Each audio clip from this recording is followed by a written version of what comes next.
गिरीश चोडणकर हांच्यांनी घातिल्ली 8 आमदारांच्या अपात्रता याचिकेची सुनावणी आयज सभापती फुड्यान जातली।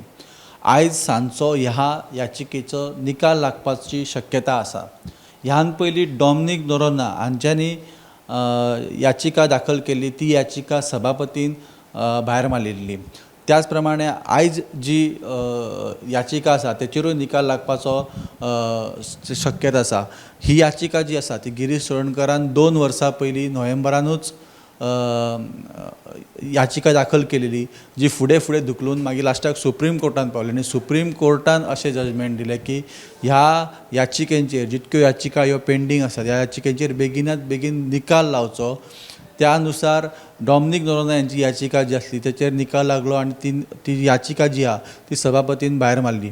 आता ही दुसरी याचिका जी आसली ती गिरीश चोडणकर हांच्यांनी ही याचिका दाखल केल्ली, जे 8 आमदार काँग्रेसीसून बीजेपीन येयल्ले ह्या आमदारांचेर ही याचिका दाखल केली आनी त्याची सुनावणी सभापती फुड्यान चालू आसली। तर आयज सांजचे ह्या सुनावणीचो निकाल येवपाची शक्यता आसा आनी हो निकाल कितें आसतलो हो आमी तुमच्या मुखार घेवन येतले। तुमी पळयत रावात गोमंतक TV।